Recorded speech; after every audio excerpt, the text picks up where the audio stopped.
ao site do Pomodoros. Aqui você pode criar a sua conta gratuitamente, logar com o Facebook ou então colocar o seu usuário e senha e cair direto para a tela inicial do sistema.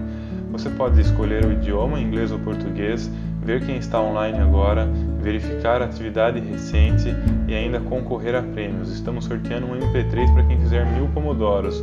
Aqui você vê quem tem mais Pomodoros no ranking, o calendário à direita, a nuvem de projetos para ver os projetos ativos, embaixo o top 20 projetos, qual tem mais Pomodoros. Se você clicar em qualquer item, você vê um relatório detalhado com a data e a hora em que cada Pomodoro foi feito e uma descrição do que foi feito. Aqui você tem a tela para amigos, basta digitar um e-mail ou preencher seu e-mail para receber novidades. Na tela inicial você coloca a tarefa que você vai realizar, o nome do projeto ou disciplina e então colocar algumas anotações abaixo. Escolhe trabalho, estudo ou pessoal, seta a privacidade, então você pode guardar a tarefa como modelo. Você pode usar modelos futuramente, então aqui eu selecionei o modelo para testar. Clica com o botão focar e é só começar a trabalhar ou estudar.